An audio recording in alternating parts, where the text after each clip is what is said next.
The Frog Prince by the Brothers Grimm.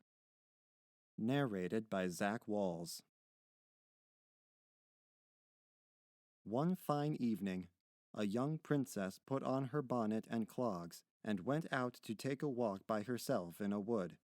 And when she came to a cool spring of water that rose in the midst of it, she sat herself down to rest for a while.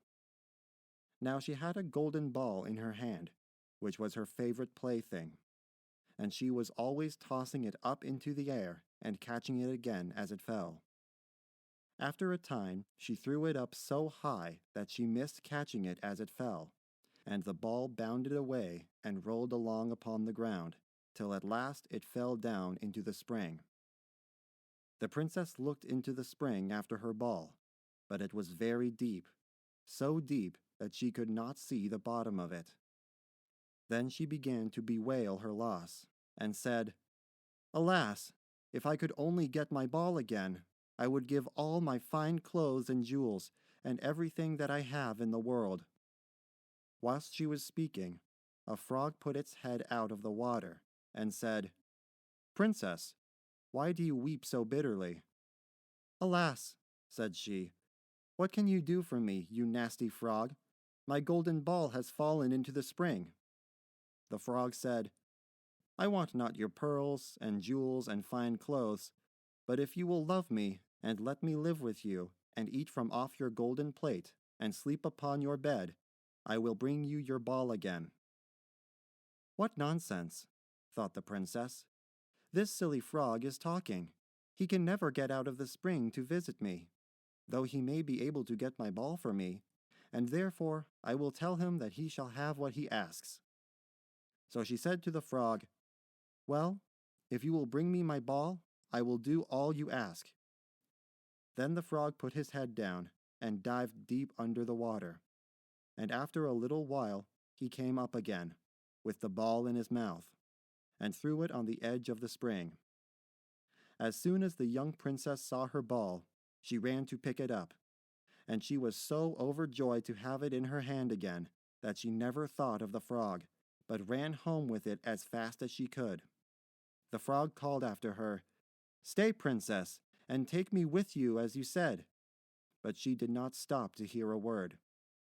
The next day, just as the princess had sat down to dinner, she heard a strange noise. Tap, tap, plash, plash, as if something was coming up the marble staircase. And soon afterwards there was a gentle knock at the door, and a little voice cried out and said, "Open the door, my princess dear. Open the door to thy true love here, and mind the words that thou and I said, by the fountain cool, in the greenwood shade."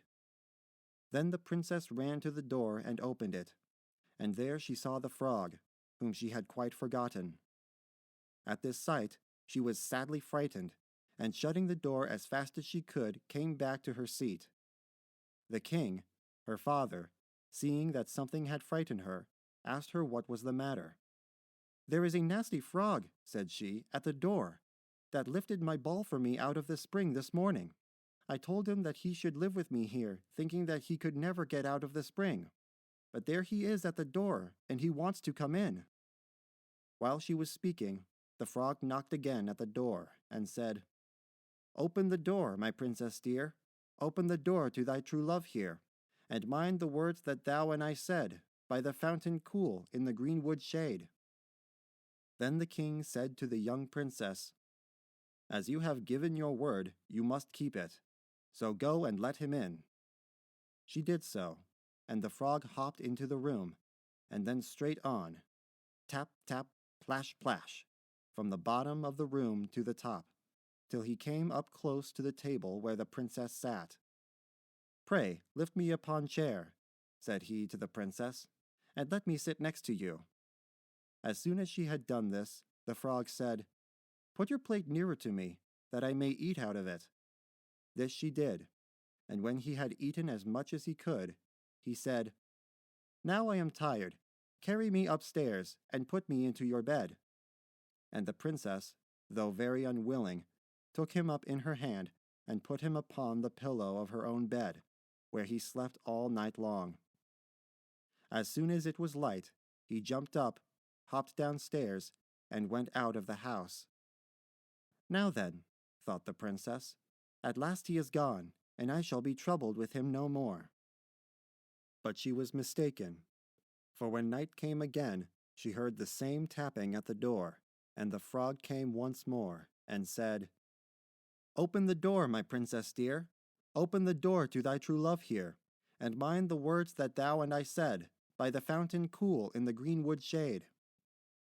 And when the princess opened the door, the frog came in, and slept upon her pillow as before, till the morning broke. And the third night he did the same. But when the princess awoke on the following morning, she was astonished to see, instead of the frog, a handsome prince, gazing on her with the most beautiful eyes she had ever seen, and standing at the head of her bed.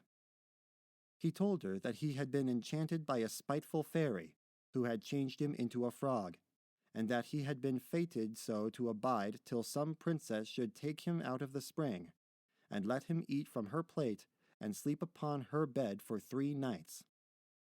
"You," said the prince, "have broken this cruel charm, and now I have nothing to wish for but that you should go with me into my father's kingdom, where I will marry you and love you as long as you live."